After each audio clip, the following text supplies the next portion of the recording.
Alô, amigos, bem-vindos ao Gente que Fala, sempre ao vivo, de meio-dia a uma, pela Rádio Trianon, AM 740 São Paulo, Rádio Universal, AM 810 Santos, AltV, www.altv.com.br, reapresentação 6 da tarde, TV Guarulhos, canal 20 UHF, canal 3 da NET em Guarulhos, 11h30 da noite. Acesse nosso blog, conheça nossos colunistas e colaboradores, gentequefala.com.br, nossa fanpage, Facebook/programa Gente que Fala. Para participar, chat no site da AltV, também o WhatsApp 974012235 e ainda um telefone em São Paulo, 1150526622.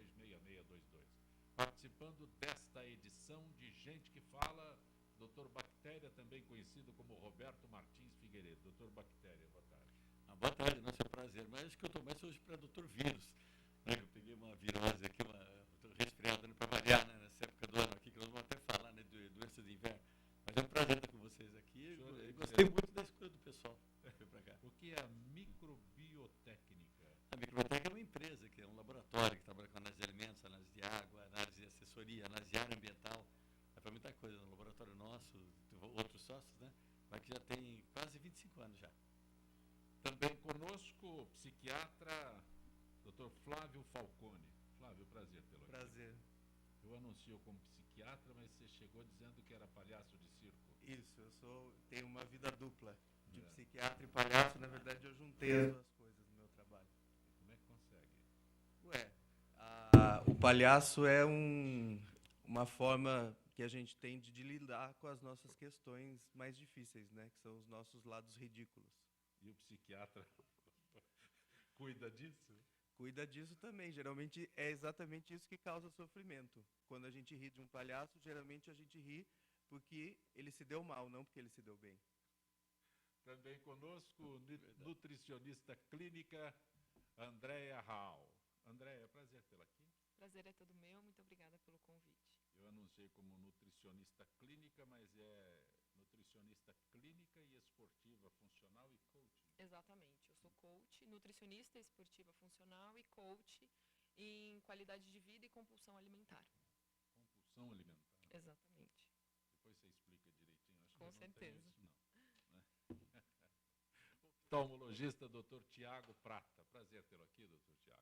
Prazer é meu, boa tarde, obrigado pelo convite. O que é a Sociedade Brasileira de Glaucoma? Parece que é uma pergunta fora do comum, mas esclarece o que é essa sociedade. Na verdade, a gente tem, quando a gente pensa em oftalmologia no Brasil, a gente tem um Conselho Brasileiro de Oftalmologia, que seria a entidade maior, e afiliado ao Conselho Brasileiro de Oftalmologia, você tem uma série de outras entidades. No caso, a nossa, eu sou especialista em glaucoma, então a nossa, da Sociedade Brasileira de Glaucoma, é uma entidade que visa reunir a parte tanto acadêmica, a parte de ciências, relacionada à parte de pesquisa relacionada ao glaucoma. E eu acho que talvez a parte mais bacana seria voltada para a conscientização mesmo sobre a doença, que é uma coisa bem negligenciada, seja por médico e principalmente pela população em geral. Agora eu acrescento, porque disse que é uma pergunta que parece usual, mas é uma especialidade dentro da oftalmologia. A Andréia tem uma especialidade dentro da nutrição, não é? O Tiago, não, o Flávio, tem uma outra especialidade dentro da psiquiatria. O doutor Bactéria, biomédico, também avança numa... Então, essas especialidades, cada vez mais... eu não sei se pode facilitar para vocês, mas se pode dificultar para o paciente. Na verdade, para a gente facilita, na minha opinião... Na minha opinião, facilita porque, você tem uma ideia, antigamente o que se dizia, tem estudo disso, né? Que o conhecimento dobrava a cada 50 anos, né? Hoje é o oposto, né? O conhecimento dobra a cada 2 anos, então você não consegue se aprofundar em tudo. Então acho que o jeito de você... Infelizmente, você acaba sabendo mais sobre menos, mas eu acho que tanto para o médico quanto para quem vai se beneficiar desse serviço mais subespecializado, acaba sendo bom. No meu caso, eu fui transformado numa bactéria, né? Justamente pelo fato de trabalhar. Eu comecei na Record, depois da Record, quando eu entrei na Globo, aí o pessoal falava, puxa, vamos gravar com aquele que o pessoal não me conhecia na época, né? Falava, vai aquele doutor, mas como é que ele chamava mesmo? O doutor que fala das bactérias, doutor Bactéria. Então, eu virei doutor Bactéria. Tanto que até outro dia me perguntaram, né, se eu fiz doutoramento, se era doutor. Eu falei, eu não sou doutor e também não sou uma bactéria, mas... Então, Mas virou um personagem até simpático, aquele paizão, né? Aquele paizão que vive pegando no pé de todo mundo, mas que quer o bem de todo mundo. Então é uma coisa até legal. André, eu coloquei você aqui como nutricionista clínica e coaching, né? Isso. É um avanço nessa especialidade, como eu coloquei há instantes.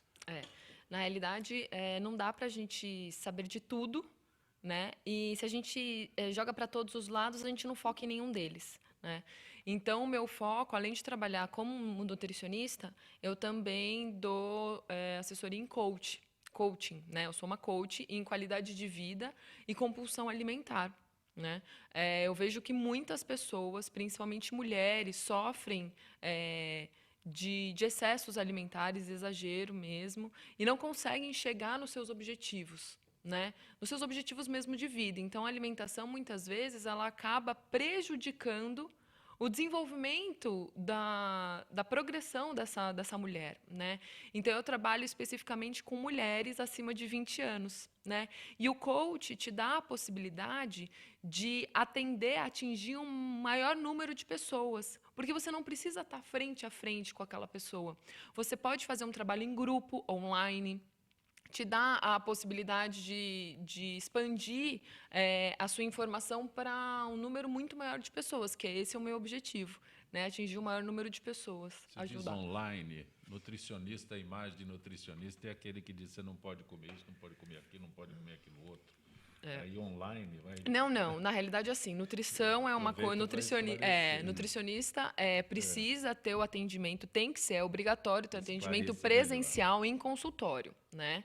O coaching, o trabalho de coaching, você não precisa estar frente a frente da pessoa. Você pode, através de um serviço online, um Skype, né, alguma outra ferramenta, você pode estar trabalhando dessa forma com a pessoa, porque como o meu objetivo é atingir o maior número de pessoas, então eu coloco muita coisa no Instagram, no Facebook, vou lançar o meu site na quarta-feira que vem, estou colocando bastante coisa no YouTube, então pessoas que não são de São Paulo, elas também podem se beneficiar do serviço de coach, que nada mais é que você ajudar essa pessoa a transformar a vida dela, né? A sair de um nível de sofrimento, de angústia, de não conseguir fazer alguma coisa em relação à sua vida, qualidade de vida, e partir para assim, subir, né? Elevar o seu nível aí de vida, de felicidade através da alimentação. Então, o coaching em qualidade de vida, ele não prescreve. Eu não posso prescrever o que ele vai comer, né? Eu vou nortear a vida dele. Algo a acrescentar? Bom, na minha parte, o palhaço já é uma atividade que começou nos anos 70 a ser utilizada dentro da medicina. Hoje em dia tem alguns grupos bem estabelecidos, como Doutores da Alegria, né, que trabalha com isso. E dentro da psiquiatria, o que eu consigo, através do palhaço, é fazer com que as pessoas aprendam a rir de si mesmo. Isso é uma coisa difícil, porque geralmente a gente dá muita importância para as coisas, mas quando a gente consegue rir de alguma coisa que para a gente é muito importante, isso geralmente causa um alívio. Então O ser humano é o único que faz piada de si próprio. Exatamente. É isso? É. Aí você consegue fazer rir de si próprio. É. Doutor Bactéria, que diferença tem o inverno com outras estações para as bactérias? Bom, para as bactérias é que elas conseguem ter um espaço melhor, né? É que você vê só, vamos falar de gripe e resfriado, né? Os principais deles vêm da onde? Vêm da China. Né? Não é porque o vírusinho tem o olhinho puxado, né? A razão é que lá tem mais gente. Tem mais gente. E mais gente gera o quê? Ajuntamentos de pessoas.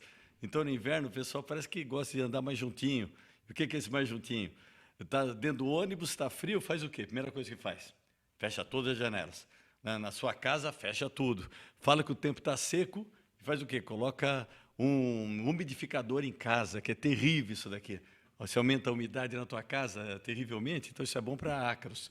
Então, possibilita o quê? O contato que tem as pessoas aumenta a gripe, aumenta o resfriado, que você não pega resfriado nem gripe, assim pelo espirro, estando mais de 1 metro da pessoa. Né? Então, para ela, se eu posso espirrar, eu posso passar para ela, para você nunca, pelo espirro, que toma mais de 1 metro de você. Então, eu passo como? Pelo jeito que as pessoas têm de espirrar, né? O jeito correto é um lenço de papel, então, no famoso método Drácula, né? Que é como o Drácula usava a capa dele, né? Que ele fazia esse bonde também, né? Nessa área. Só que as pessoas gostam de espirrar, às vezes, por educação, pertence à educação, espirra na mão. Ou então faz aquele tubinho, que até agora eu não entendi porque o pessoal faz esse tubinho, parece que é para apontar para as pessoas. Aí espirra na mão e faz o que com isso? Depois cumprimenta o outro, e a pessoa põe a mão no rosto, aí vai passando a gripe, resfriado, vai passando para outro. No ajuntamento, você está no ônibus, a pessoa está menos de 1 metro da pessoa.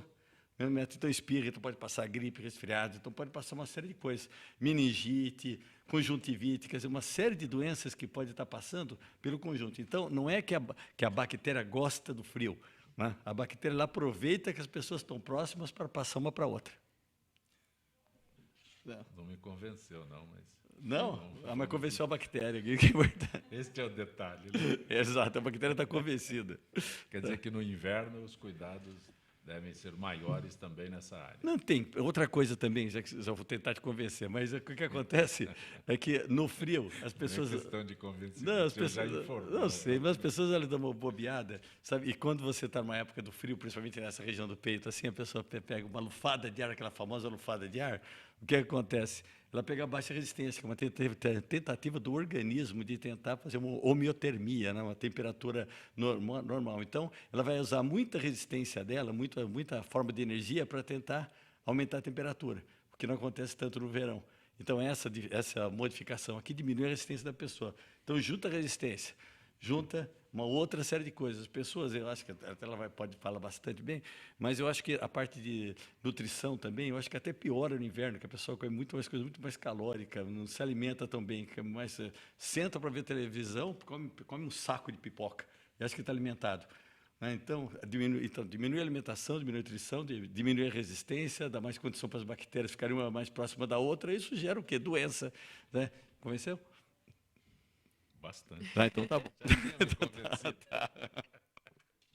Mas, doutor Tiago, oftalmo, aliás, eu acho interessante nessa campanha que vocês realizam, idealizam, porque é dia de combate ao glaucoma. Normalmente a gente, não vou falar o nome de outros, mas normalmente dia do glaucoma.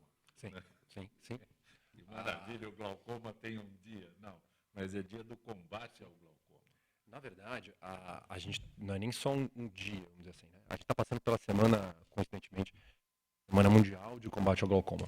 Você tem datas que variam de país para país, mas essa semana que tem sido adotada, vamos dizer assim, para combate à doença.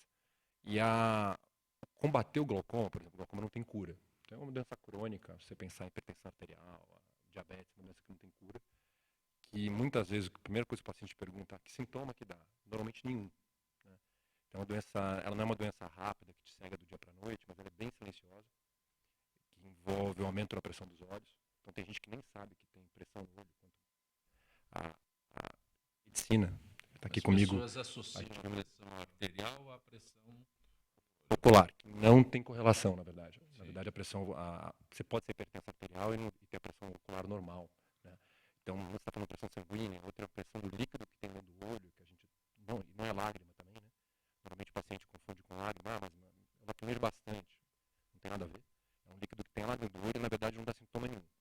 Não tem correlação com o grau, então eu não uso óculos, ele usa óculos e não quer dizer que ele tem mais propensão para glaucoma, não tem isso.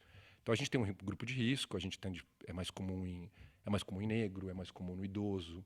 Tem vários tipos de glaucoma, mas a forma mais comum é mais comum em negro, é mais comum em idoso, é mais comum eventualmente no diabético descompensado. Não dá para você sair triando a população inteira, por isso que a gente tenta informar os grupos de risco. Se você tem história de glaucoma na família, aumenta aí umas 6, 8 vezes a chance de ter. O senhor disse que não tem sintomas, né? É uma Não. doença silenciosa. Não. Mas como eu sei que eu devo procurar o doutor Tiago, porque a situação não é questão de miopia, presbiopia, no nosso Na caso, verdade, já é presbiopia. Miopia já ficou com o doutor eu tô ali no limite. Mas a sorte é que assim, a doença ela é muito pouco prevalente nos jovens e em criança. Tem uma ideia para recém-nascido, para bebê, é 1 para cada 12 mil. Se você pegar no idoso, isso já passa de 10% da população, acima de 80 anos. População geral, 3% mais ou menos. Então é muito pouco prevalente em quem não vai ao médico. A partir dos 40, graças a Deus, tem a presbiopia. Então você começa a esticar o braço para ler, esticar o braço, uma hora não tem mais braço que que te ajude, você vai no oftalmo. E aí a hora do oftalmologista não só te avaliar o teu grau. Chegar em 5 minutos, te passar um óculos para perto, você sai enxergando com aquela sensação de, ok, problema resolvido. Essa é a hora de medir a pressão, fazer o fundo de olho.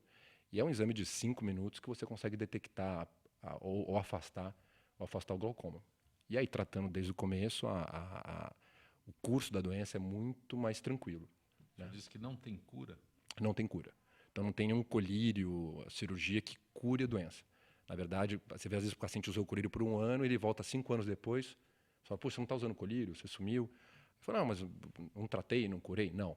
Então, o colírio, como eu dei o exemplo do diabetes, você fica com diabetes compensado desde que você faça a tua dieta, você tome, enfim, se você usa insulina, não usa hipoglicemiante ou não. Se você parar, o teu nível glicêmico altera novamente. É a mesma coisa no glaucoma, só que não te dá alerta.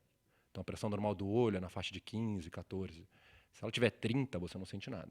Ela pode dobrar e todo dia você está perdendo um pouquinho da visão sem perceber. Você vai perceber numa fase muito tardia no glaucoma. Começa a bater o retrovisor do carro, a deixar o ombro no batente da porta. E realmente, não tem, além de não ter cura, tudo que você perdeu não é recuperável. Tem algum sintoma específico? Por exemplo, uma colega nossa aqui reclamando que começou a ficar com a vista turva. Sim. Aí não era mais turva, era tudo escuro. Tem algum sintoma, alguma coisa assim, além de bater o ombro no portal? Assim, o tipo menos comum de glaucoma, que a gente divide glaucoma, tem uns 40 tipos, tá? Que complica a história. Mas o mais comum, eu te falei, normalmente não dá sintoma. Tá? Infelizmente, não dá olho vermelho, não dá dor. Senão era ótimo, todo mundo fazia diagnóstico. Tanto o médico ia perceber, quanto o paciente ia procurar mais o médico. Mas tem uma forma aguda de glaucoma que pode te levar até para pronto-socorro. Ou seja, é uma elevação bem alta na pressão, para mais de 40, 50, que é mais comum em mulher, é mais comum em hipermétrope, que é o oposto do míope. Sim. E que aí pode ser precipitado por uso de medicação. Você fala, uma senhora tem incontinência urinária, o médico passou para ela remédio para incontinência, algum anticolinérgico. E ela pode entrar em crise, aí realmente é crise aguda.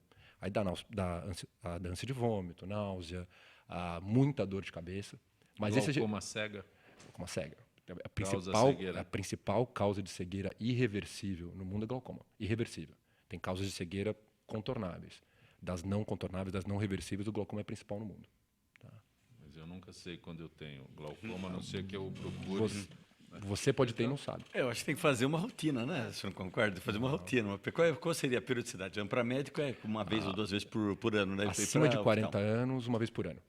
O problema é que, assim, o que é triste, às vezes, muitas vezes, ou o paciente não tem acesso. Então, você pegar nos Estados Unidos, metade dos pacientes recém-diagnosticados não sabiam que tinha doença. Então, você pega estudo populacional, metade dos pacientes não estão diagnosticados. O convênio cobre? O convênio cobre esses exames? Cobre. Mas não cobre em exame periódico? Cobre. O problema é não realizar pelo esquema de atendimento. Então, você está lá no convênio, você atende o paciente a cada 15 minutos, no SUS a cada 5 minutos. Não dá para fazer fundo de olho, medir pressão. Então, às vezes o paciente chega lá para você com... Pelo dedo. Não dá. O paciente chega para você com 10 óculos, ele passa no oftalmo há 20 anos, e você conta para ele que ele está com glaucoma avançado. Aí ele fala, ninguém poderia ter visto? Poderia. Né? E tudo aquilo que já não foi visto... Um outro problema bem comum nos dias de hoje. As pessoas, o doutor Bactéria falou sobre convênio, né? Mas como é que é o termo? É optometrista, é isso? Optometrista, sim. Outra... As óticas hoje colocam à disposição o optometrista. E eu fico preocupado que as pessoas já não procuram oftalmo para saber se o braço está curto ou não. Então, vou direto na ótica, tem lá, fazemos exame, é comum, qualquer... Exame de vista. Fazemos exame de vista. Na ótica, a placa é essa, fazemos exame de vista. Exame de vista. Ele não te cobra, inclusive, o exame de vista. Né? Não há nem esse detalhe, mas como é que é o optometrista? Optometrista, está certinho. Então. Ele não substitui um oftalmo, um exame de um oftalmo. Então, na verdade, funciona assim. A optometria é uma outra área, é uma parte de ser um técnico em oftalmologia, vamos dizer assim. Aqui no Brasil, se não me engano, tem uma faculdade no Sul, né, e teve gente formada. E aqui tem uma discussão política enorme. Assim. Aí eu tenho minha opinião pessoal, tenho a opinião da sociedade de classe, enfim. Aí seria uma profissão brigando contra a outra. Mas Os conselhos, né? em outros países, eventualmente, isso está regulamentado. Eu não estou nem abordando Sim. qualquer animosidade Ah, que sim, possa sim, sim. existir de uma profissão para outra. É mais o Mas fato do eu exame em si. vejo a desinformação das pessoas, que ao invés de procurá-lo como oftalmologista, vejo lá na placa, lá na ótica que eu passo costumeiramente, é exame de vista. Né? Sim. Fazemos o exame de vista de graça. Seria De alguma coisa que o pessoal de fazia grátis, né? antigamente, que estava doente, era na farmácia, que tinha farmacêutico lá, que já receitava, né? Um remédio para diarreia, remédio para não sei o quê. Eu entrei por esse lado da regulamentação, que é o seguinte, não tem problema nenhum você passar num técnico Você vai nos Estados Unidos, quem faz ultrassom de grávida é a enfermeira. Você vai na Inglaterra, quem faz injeção intraocular, às vezes, para tratar problema de retina, por exemplo, é a enfermeira. Então, são medidas de saúde pública. Mas você sabe que se você está passando como enfermeira, que tem aquela limitação para ir até ali. Você não se sente assistido. Ela fez a injeção, a outra fez ultrassom, mas não é ela que vai ver o resultado do teu ultrassom e dar conduta diagnóstica na tua gestação. Aqui, esse é o problema. Como não tem regulamentação, você não tem informação como paciente. Você for lá na ótica, que é de graça, pô, mais bacana ainda. Ele vai lá, mede o teu grau, em 3 minutos ele te dá teu grau, você que não estava enxergando, sai enxergando. E na maioria dos casos, resolve o problema. Agora eu estou falando de glaucoma, mas se você pensar, se é um diabético que pode ter uma retinopatia diabética, pode ser catarata, pode ser degeneração de mácula, pode ser uma série. Olho vermelho, pode ser tudo. Ele não tem condições de ver, né? E nem eventualmente direito a ver. O problema é que você entrou na optometria, mas sendo super honesto, se você pegar teu carro, pegar uma dessas ruas mais para o centro e for nessas óticas, tem médico lá dentro, não tem só optometrista. Então é uma coisa mais complicada. A gente sabe, tem médico lá dentro, trabalhando como se fosse um optometrista. Porque a partir do momento que o médico se sujeita a trabalhar para fazer um exame de grau em 5 minutos, no fundo de uma ótica, sem receber por isso, não sei nem se recebe, e todo ganho em cima de óculos, essas coisas, Veja bem. A minha preocupação é com relação à desinformação. Eu, por exemplo, não tenho a mínima informação que você está falando aí para mim. Eu desconheço. Né? Da mesma forma que se eu perguntar para a Andréia sobre nutrientes, ela como nutricionista, ela me dá todas as informações que eu nem sei, porque eu como banana e chupo laranja. Mas ela sabe. É bom. É gostoso. Não, mas nós não temos essa informação. Nós não temos isso. Não estudamos para isso, né? Esse é o detalhe. E às vezes a desinformação que ocasiona o pavor, né? Igual estava da H1N1, né? Que a própria, vou falar mal, não estou falando mal da mídia, não. A mídia tem a responsabilidade de informar. Mas essa contagem de mortes que é feito, morreu mais um no Paraná, morreu mais 2 no Amazonas, morreu mais não sei o quê. Então você liga, você abre a sua internet todo dia, você acha que, nossa, meu Deus, isso é uma epidemia que vai matar todo mundo. E o grau de mortalidade do H1N1 é de 1 a 4%. Se você vai comparar com a pneumonia, que é de 90% para cima de 60 anos, é um absurdo, né? Sim. Então, a falta de informação é que gera pavor. Mas eu entendi o teu ponto. Eu entendi eu acho que é mais de um problema que você viu, né? O paciente não tem essa informação. Por exemplo, hoje a sociedade, como é o dia de combate ao glaucoma, a gente conseguiu, mais uma vez, a gente vai iluminar o Cristo Redentor da cor da sociedade de glaucoma, vai ter uma missa. Então, é uma tentativa de divulgar. Mas não é uma doença que tem muito ibope, porque ela não... Diferente. Você não morre, não é aguda, o olho não fica vermelho. Então, às vezes, o paciente fica mais preocupado se o olho está vermelho, se o cílio está grande, se a pálpebra está caída, do que... Você fala do glaucoma, passa meio... Então, são vários fatores que eu acho que contribuem. Estou falando no Brasil, mas mesmo país desenvolvido, você tem esse problema. Né? Então, acho que é uma... Ok. Nosso contato com o Dr. Nelson Letísio, como toda quarta-feira. Dr. Letísio, cirurgião plástico. Boa tarde, Dr. Letísio. Boa tarde, Jacopé. Tudo em ordem? Tudo bem. Dr. Letísio, eu gostaria de abordar com o senhor hoje cirurgia reparadora. Existem vários tipos de cirurgias plásticas reparadoras, como em caso de acidentes, queimaduras, doenças, como é o caso do câncer de mama. Como são essas cirurgias, cuidados, recomendações, doutor Letísio? Olha, Jacopé, a cirurgia reparadora, ela tem um âmbito muito grande, Jacopé, muito grande. A cirurgia plástica, ela é uma das especialidades mais amplas que nós temos. Porque, como você falou, você tem a cirurgia reparadora, que é o queimado, por exemplo. O queimado tem uma especialidade da cirurgia, uma subespecialidade da cirurgia plástica, que são os cirurgiões de queimados.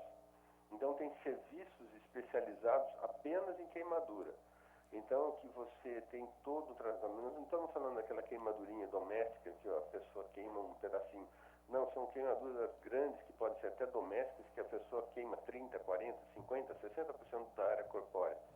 Então, você tem toda uma equipe especializada em nutrição parenteral, em nutrição enteral, para que a pessoa sobreviva, que o grande problema do queimado é a desidratação, porque ele perde eletrólitos, ele perde uma série de coisas pela área lesada. E essa regeneração é muito complicada, porque cada um regenera de uma maneira, cada um de uma forma. E atualmente até a cirurgia plástica, a parte da estética, está melhorando, porque a enxertia gordurosa facilita muito a regeneração do tecido queimado. Você fazer curativo com gordura do próprio paciente. É muito interessante isso, a regeneração é muito mais rápida. Você tem a parte da crânio-facial, que trata dos traumatismos cranianos e das síndromes, triquercolis, Cruzon, Apert. São crianças que nascem com síndromes, que têm cirurgias enormes, cirurgias que envolvem neurocirurgião, otorrino, oftalmo, cirurgia plástica, tudo para você tentar repor essa criança numa sociedade, numa naturalidade melhor possível. E você tem os traumas por acidentes, os traumas por agressões físicas. Então, as crianças que nascem com lábio leporino, então, Zancopé, a cirurgia plástica reparadora é muito maior que a cirurgia plástica estética que está na mídia. A cirurgia plástica estética é apenas um capítulo da cirurgia plástica. Então, atualmente, você vê na mídia, o que é cirurgia plástica? É colocar prótese, fazer nariz, fazer... Não é, Zancopé. A cirurgia reparadora é muito maior, é muito mais interessante. Doutor Letísio, eu agradeço a tua gentileza mais uma vez com o nosso Gente que Fala. Uma boa tarde. Boa tarde, saúde e paz para todos aí, Zancopé. Um abraço. Gente que Fala retornará em instantes.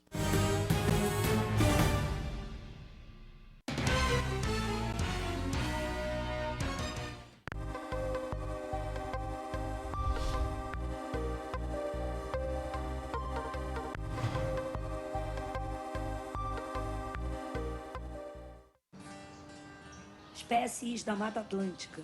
O Parque Nacional da Tijuca fica no coração do Rio de Janeiro e no coração do parque fica a Floresta da Tijuca, a maior floresta urbana do mundo, com uma extensão de 3.953 hectares de Mata Atlântica. Aqui existem várias espécies, cada uma com um importante papel no ecossistema. O Pedro é uma delas. Essa espécie de hábitos diurnos é fundamental no reflorestamento e na limpeza da mata. Além disso, o Pedro é uma espécie extremamente sociável e gosta de andar em grandes grupos. Esse programa foi criado para dar oportunidade aos visitantes a conhecer melhor o parque, participar da manutenção de trilhas do parque e criar uma consciência ambiental nos visitantes que vêm aqui no parque. E passar a questão da sustentabilidade, você preservar para as gerações futuras. As atividades principais são a manutenção de trilhas, que consiste basicamente na colocação de placas, a retirada de resíduos das trilhas, orientação aos visitantes, plantação de mudas, de espécies nativas. São várias atividades que fazemos aqui dentro do programa voluntariado que melhoram a condição das trilhas para os visitantes do parque. Espécies como a do Pedro são essenciais para manter o equilíbrio da Mata Atlântica. E você, a sua espécie já está catalogada? Acesse gpsmataatlântica.org.br e mostre como a sua espécie protege a Mata Atlântica.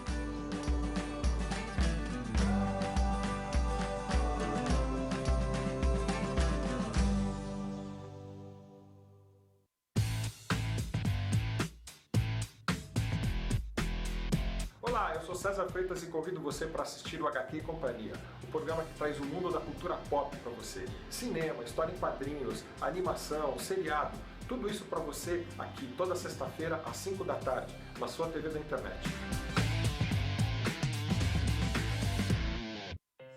Na última década, os transplantes de órgãos cresceram 84%. As cirurgias cresceram 619%. E os atendimentos de urgência cresceram 627%. As doações de sangue precisam acompanhar esse crescimento para atender a milhares de pessoas que dependem da sua solidariedade. Esse gesto está em suas mãos. Seja para quem for, seja um doador. Procure um Hemocentro mais próximo.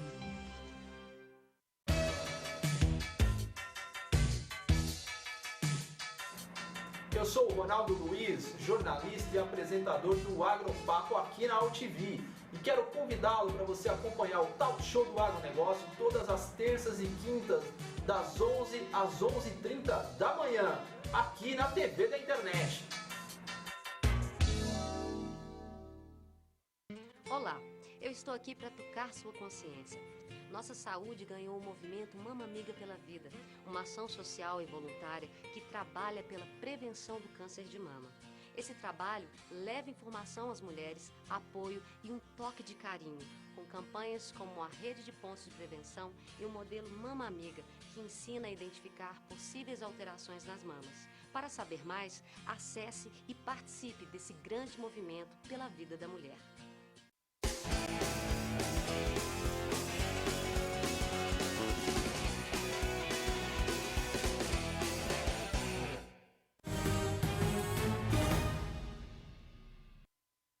Você está conosco no Gente que Fala pela Rádio Trianon, AM 740 São Paulo, Rádio Universal, AM 810 Santos, AltV, www.altv.com.br, reapresentação 6 da tarde, TV Guarulhos, canal 20 UHF, canal 3 da NET em Guarulhos, 11h30 da noite. Nosso blog, gentequefala.com.br, nossa fanpage Facebook, /programa Gente que Fala.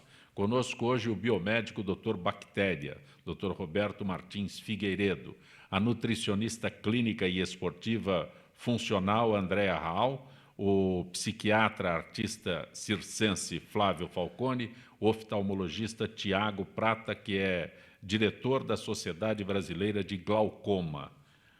Flávio, a gente começou e você... Eu sou palhaço. É verdade. Muito simpático com a sua apresentação. Hoje é comum que a gente tenha esse tipo de atividade bem próxima da medicina. Sim. Até que ponto é possível isso? Olha, eu acredito que, como em tudo na vida, um cuidado que a gente deve ter. O palhaço ele é uma profissão, né? E é uma profissão difícil. Não é fácil, porque o palhaço ele não é um personagem. Ele é você mesmo expondo o seu lado ridículo. Por isso que é muito difícil você conseguir fazer rir e ser palhaço. Então, o cuidado que deve ter é das pessoas que vão trabalhar com isso em hospital, elas saberem o que elas estão fazendo, porque o que mais tem, na verdade, são pessoas bem intencionadas, só que não conhecem a técnica dessa profissão e vão lá e colocam só o nariz e interagem com os pacientes. Esse é uma consequência que existiu, vamos dizer assim. Quando a gente...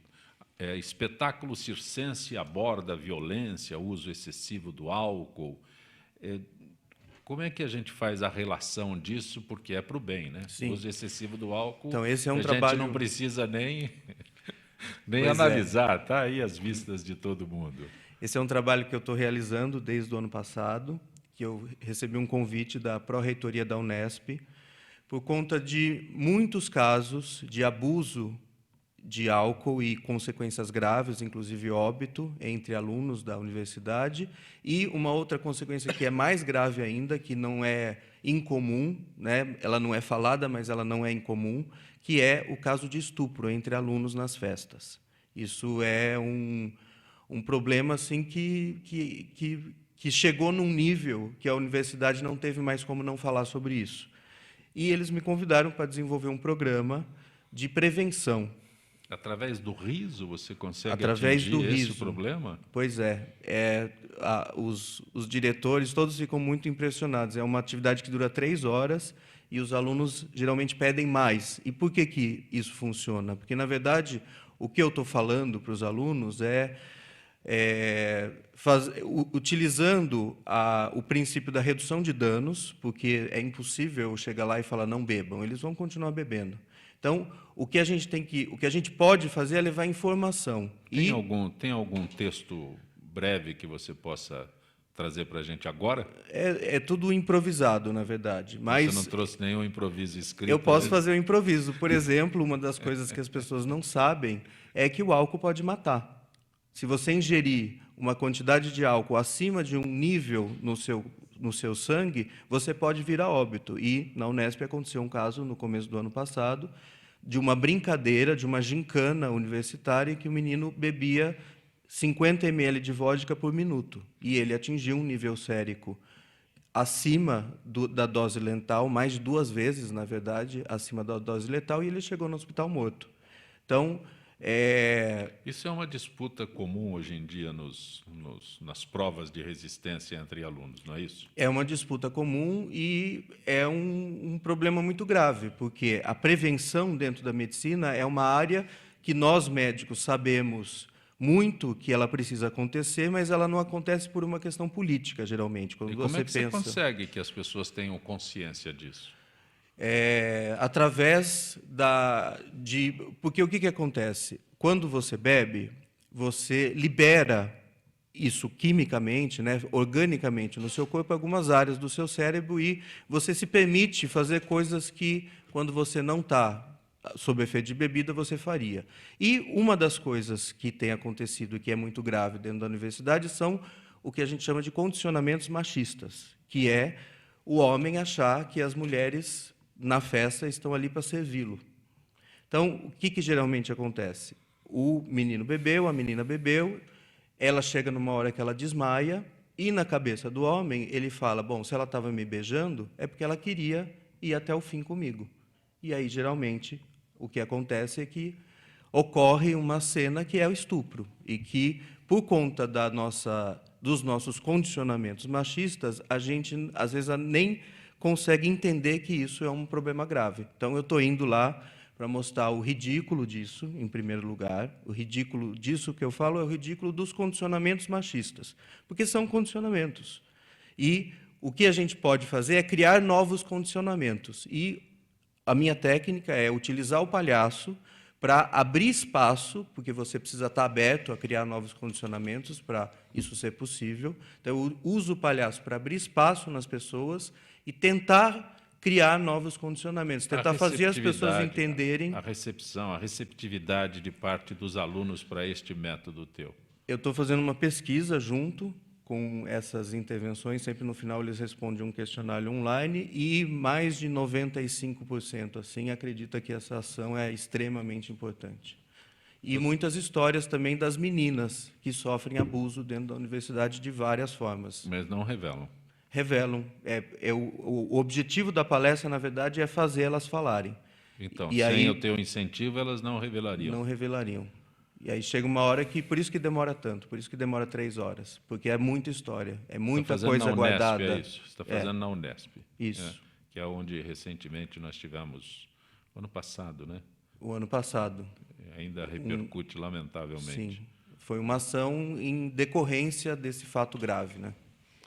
Andréa Hall, a gente ouve sempre a informação de que as pessoas, quando iniciam uma dieta... Hoje não é bom é segunda-feira, né? Para a gente iniciar, depois de um feriado maravilhoso. Então, vamos aproveitar o feriado e iniciar uma nova dieta. Até que ponto a cor dos alimentos favorece uma dieta? Então, em relação à alimentação, quanto mais colorido, eu acho que todo mundo sabe disso, né? Mas quanto mais colorido for o nosso prato... A gente sabe, mas a gente não faz. Então, aí eu já também vou chegar neste ponto. A cor dos alimentos, ela é fundamental porque cada alimento, cada cor, ela tem um tipo de nutriente. Tem um tipo de antioxidante, um tipo de vitamina que vai ser bom para você, organicamente falando, né? Para ter mais energia, disposição e tudo mais. A questão é que hoje as pessoas elas estão muito ocupadas com outras coisas e acabam priorizando outras coisas a não ser a alimentação. Então, acabam consumindo pacotinhos, produtos industrializados. Mas é bem colorido aqueles pacotinhos. Dentro ele é bem branquinho, né? De uma cor assim, bem monotemática. Você chega na prateleira, o que tem de cor ali... E aí, o que acaba acontecendo? Essa pessoa, com vários outros fatores, acaba diminuindo a imunidade, a disposição dela é muito baixa, não consegue ter ânimo para fazer as coisas do dia a dia, né? Se é uma pessoa que tem o desejo de diminuir peso, emagrecimento, fica muito mais difícil, né, se ela tem esse tipo de alimentação. Então, com uma alimentação equilibrada, eu sempre digo que a gente precisa consumir comida de verdade. E comer comida de verdade não é difícil, né? É o que você encontra. Isso é importante. É comida que você compra, que é coisa simples. É chato, né? É chato. Não, comida de verdade parece... Não, mas comida de verdade, tipo arroz, feijão, carne, uma salada, uma fruta, um legumes. Não é tão acessível, às vezes, não sei, André, não sei o que você acha, em termos de acessibilidade mesmo. É difícil, por exemplo, uma pessoa ir no supermercado, em vez dela comprar um pacotinho, ela comprar uma verdura, um legumes, um frango, um peixe, né? Acessível A questão é que as pessoas, elas acabam colocando desculpas para não consumir, porque eu vou ter que fazer, porque hoje é difícil. Então, até para isso, hoje existe um ramo, uma gama de produtos que são saudáveis e que muitas vezes, olha, o supermercado mesmo que eu vou, ele já vende o frango desfiado, que eles lá no supermercado fizeram. Então, uma pessoa que mora sozinho, por exemplo, que não tem paciência, não gosta de cozinhar, ótimo, tem essa opção para ele. Tem a opção já das folhas, dos legumes já lavados, né? Então, coisas práticas e que são acessíveis, né? Então, eu acho que essa questão que é muito recorrente, né? Que é normal, final de semana, e vou chegar na segunda-feira, e aí eu vou começar a fazer dieta. Isso é um auto-engano, né? A gente acaba se enganando com essas coisas, mas eu acho que quando a gente tem foco, sabe o que realmente quer, tem um objetivo, a gente começa a parar de colocar desculpas, né? Porque segunda-feira é um bom dia para começar uma dieta. Eu sempre brinco com o paciente, eu falo assim, olha, que dia que é hoje? Hoje é sexta? Tá bom, vamos começar amanhã então, porque quebra paradigma, né? Quebra, começa no sábado, você fazer uma alimentação, de melhor qualidade. Aniversário. Mas então, fazer a alimentação de melhor qualidade não quer dizer que você vá só comer coisas saudáveis, por exemplo. Você pode tirar um dia para consumir o que você gosta, se é um doce, se é tomar um drink, se é comer uma comida diferente. É que as pessoas, hoje em dia, elas olham a alimentação como restrição, que eu não posso comer absolutamente nada. Então, o meu papel ao invés da restrição, é olhar para a alimentação de uma forma diferente. Mas o nome já não está errado quando você fala assim, o pessoal vai fazer um regime. Regime dá a ideia de uma coisa de restrição e não acho que exatamente. Então, esse o trabalho, né? O nosso trabalho como formação também, né? Então, formador de opinião para isso, para ajudar essas pessoas a mudarem esse conceito. Doutor Bactéria, há instantes, quando nós iniciamos o bate-papo aqui no Gente que Fala... É o bate-papo, né? Bate-papo. Iniciamos o bate-papo. O senhor fez uma referência a umidificador. Umidificadores. O doutor Tiago está curioso. É que ele falou que usou, né, Tiago? A gente estava conversando, então acho que seriam duas perguntas. Né? Pode responder junto. Uma em relação ao uso do umidificador. Você comentou também brevemente comigo, fora do ar, em relação ao ar-condicionado. Então, que é muito comum em casa hoje. Às vezes até um para compensar o outro. Né? O umidificador para compensar a secura do ar. Então, eu ia te perguntar o perigo disso aí. É claro que essa parte aqui ela deu um engano muito grande em relação às pessoas. Né? Que ele fala assim que quando você fala de umidade ou não, você tem que falar na parte de fora da tua casa. Né? Que lá fora tem que estar seco. Tá? Porque está seco e não pode ficar seco. Tem que estar úmido. Por que tem que ficar úmido? Porque você tem pólen, tem terra, você tem poeira. Né? Então, se estiver úmido, se estiver chovendo, aquela poeira vai cair, você não vai respirar, você não vai ter alergia. A sua casa é limpa. Então, não precisa estar chovendo na tua casa para limpar o ar. Você já vai limpar. Então, na tua casa, e nós já fizemos um teste, por exemplo, nós já pegamos uma época do ano que estava 22 graus, lá 22% de umidade na parte externa, que é super seco. Nós fomos de dentro de uma casa, depois de uma noite, estava 70%. Por quê? Porque a pessoa perde umidade, os móveis perdem umidade, tudo perde umidade, então aumenta. Só que a pessoa acha que, como lá fora estava úmido, é bom, então vou fazer essa umidade para minha casa. Então eu vou colocar um umidificador, vou colocar uma toalha molhada dentro do meu quarto, vou colocar uma bacia com água, e o meu filho vai dormir, quer dizer, você vai criar uma floresta amazônica dentro do seu quarto, você está achando que o teu filho é uma samambaia, né? Que vai absorver aquela umidade ambiental. Isso daqui não existe. Não existe. O que você está fazendo? O quê? Primeiro, para a pessoa tiver umidade, ela vai pegar a umidade pela água que você dá para ela. E nós não bebemos água. Você não dá água para o teu filho. Mas o meu filho tem problema no nariz, ele também não vai absorver. Você tem que pingar uma solução salina no narizinho dele à noite. Toda noite é legal pingar isso daqui, né? Porque dá uma limpeza. Então, pinga isso daqui, dá água para ele e deixa ele dormir, né? A outra água que você coloca nos umidificadores, você está alimentando ácaro e criando bolor na tua parede, né? Aquele bolor e os ácaros é que vão fazer aquele cocôzinho dele que vai te dar, na parte superior vai te dar rinite, se respirar mais profundo vai te dar asma. Então, seu filho está com asma, está com rinite, está com alergia, você fala assim, para cuidar da alergia dele, o que eu vou fazer? Vou colocar um umidificador. Aí ele começa a tossir mais, você põe 2 umidificadores. Você põe mais uma toalha molhada, mais uma bacia, aí você está matando o teu filho, né? Mas pelo quê? Pelo desconhecimento. Então, o teu quarto tem que estar seco. É a vantagem do ar-condicionado que você falou. Uma das maiores vantagens do ar-condicionado é que ele seca o ambiente. Tá? Para secar o ambiente, você deixa o ar mais salubre. Né? Só que você tem que fazer o seguinte, você tem que, pelo menos uma vez por semana, você tem que tirar aquela gradezinha, vai até o tanque, você vai gastar 1 minuto e meio. Lava com água e sabão, depois coloca de novo. Uma vez por ano, chama um técnico para fazer uma limpeza mais profunda.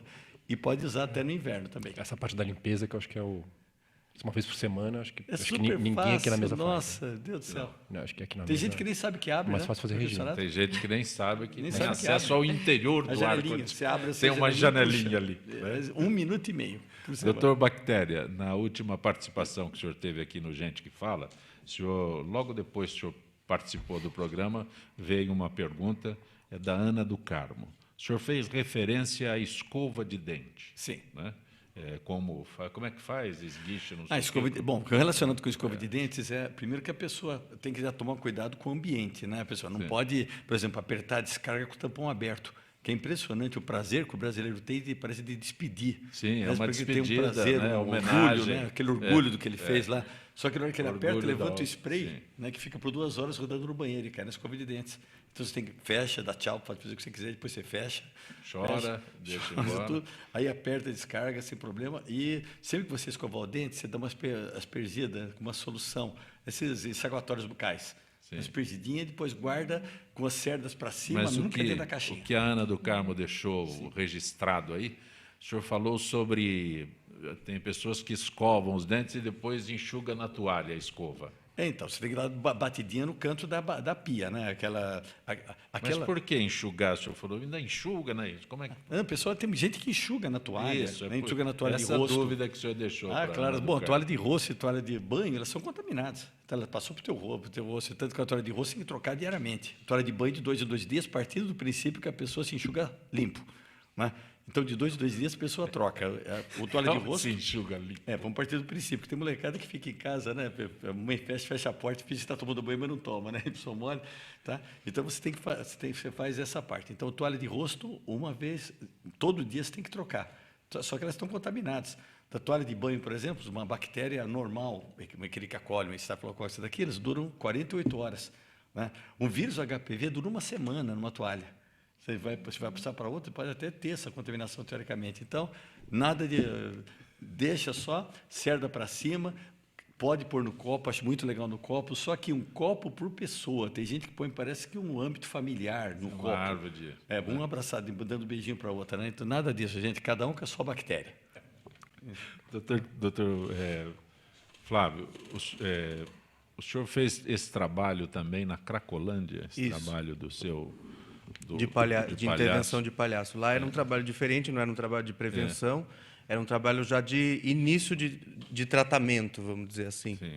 E eu utilizei o palhaço, eu trabalhei lá durante 3 anos, como uma forma de, primeiro, chamar a atenção daquela população, que é uma população que vive num estado de adormecimento da consciência muito grande, e o palhaço era um recurso que eu utilizava para conseguir estabelecer uma relação com eles, e o meu objetivo sempre era encaminhá-los para alguma forma de tratamento, que tem várias formas que são disponíveis ali naquela região, mas não é um trabalho fácil, não é um trabalho... Eles se recusam a aceitar a ajuda. Muitos se recusam, e ali é uma região muito, muito complexa, com diversos problemas que vão além da saúde pública, né? Que envolve segurança, envolve... A tua presença como palhaço era bem aceita? Era muito bem aceita. Eu sou até hoje conhecido lá das pessoas como o palhaço, né? Que era a forma como eles me chamavam. E eu tinha acesso a todos os lugares que eu queria, porque o palhaço é uma figura inofensiva. Caracterizado sempre. Eu atuava caracterizado e eles me conheciam sem estar caracterizado. Quando tinha sem a caracterização. Sim, quando tinha um problema mais agudo, assim, psiquiátrico, alguma intervenção que tinha que fazer um procedimento, vamos dizer assim, eu não ia de palhaço, eu ia de psiquiatra, mas mesmo de psiquiatra eles me chamavam de palhaço. Andréia, você disse que lança um site nesta semana, é isso? Isso mesmo. Na quarta-feira, dia 1º de junho, eu lanço meu site, que é www.andrearaal.com.br. E tem a clínica também? Como tem um site... eu localizo você? Então, eu também tenho algumas redes sociais. Então, no Facebook eu estou como Andréia Raal. No Instagram, como A Raal Nutri. Então, eu vou soletrar ARAHAL Nutri. No Snapchat também. E a clínica onde eu tenho o meu consultório, aqui em São Paulo, eles também têm o site, que é www.p4b.com.br, onde tem informações de vários setores da área da saúde. Muito bacana. Grato por ter vindo ao nosso Muito obrigada a você. Doutor Tiago, alguma ação específica no dia de combate ao glaucoma? Na verdade, hoje tem, acho que no Brasil, a semana inteira no Brasil como um todo, seja em clínicas, a gente na própria Escola Paulista de Medicina, que é o nosso serviço de glaucoma aqui na Unifesp, a gente, enfim, mais parte de conscientização mesmo, tá? A gente tem feito, lá no Rio de Janeiro, como eu estava comentando na primeira parte do programa, hoje a gente está iluminando o Cristo Redentor com a cor da sociedade, então tem uma missa, se não me engano, às 18 horas, e o Cristo vai estar verde às 17 horas, vamos dizer assim, vai estar iluminado entre 17 e 18 horas. Mas a ação é contínua, né? Então a ideia, a gente sempre tem a gente tem a ABRAG, que é a Associação Brasileira dos Portadores de Glaucoma e Familiares, que faz essa parte de conscientização, e o que eu estou fazendo aqui agora, né? Que eu acho que a ideia também é a mesma. Tem uma forma de entrar em contato direto com o senhor? Tem uma forma de entrar em contato direto, mas acho que principalmente com a sociedade. Então a ESBG, a Sociedade Brasileira de Glaucoma, e a gente na internet tem um canal direto para os pacientes que é Cuidado com Glaucoma. Então, acho que botar ali no Google seja o jeito mais... Glaucoma já vai direto. Vai direto, é o jeito mais fácil. Agradeço a tua gentileza de ter Obrigado pela oportunidade. Gente que fala. Dr. Flávio Falcone, como eu posso localizá-lo, caracterizado ou não? Caracterizado ou não. Eu desenvolvo diversos tipos de palestras, que são programas de prevenção, na verdade, de diversos assuntos, dependência química, depressão... todos os transtornos psiquiátricos, como é que nós na verdade. Sabemos onde tem essas palestras? E o contato da produtora que realiza as palestras é www.palcodepapel.com.br. Grato por ter vindo ao Gente que Fala. Doutor Bactéria, quando eu chego em casa, eu devo tirar o sapato e deixar na porta, como os orientais fazem? Olha, também não extremo, tá? Que nós vamos estar mexendo com a vida das pessoas, né? Mas você coloca um capacho. Se você colocar um capacho na porta da sua casa, você vai livrar de 85% da contaminação que você leva para a tua casa. Tá? Só que você tem que lavar o capacho, então eu indico lavar capacho de plástico. Só que se você for em cemitério... Capaz de plástico, aí é lavável. Né? Então, mas só que se você for em cemitério ou em hospitais, tem que desinfetar a sola do sapato. Tá? Isso não tem jeito, gente. Tá? Que você vai pisando, seu filho vai estar no chão. Tá? Então, só limpar a tua casa, não precisa ter muito querido. Sou super a favor de andar descalço dentro de casa. Tá? Você elimina odor no pé, chulé, elimina problemas de micose no pé. Tá? Então, não precisa ter tanto problema assim, não. Como eu localizo o Dr. Bactéria? Nós estamos no Instagram. Estamos todo dia, estamos dando informações, não é nada comercial, gente, que é o DR de doutor, né? Dr. Bactéria Oficial. DR Bactéria Oficial, todo dia tem alguma informação, umas dicasinhas novas. Hoje eu coloquei como limpar queimadores de fogão. Então, sobre dicasinhas práticas assim que o pessoal pode pegar todo dia. DR Bactéria não há quem abra a porta da geladeira, veja o ovo e não se lembre do senhor.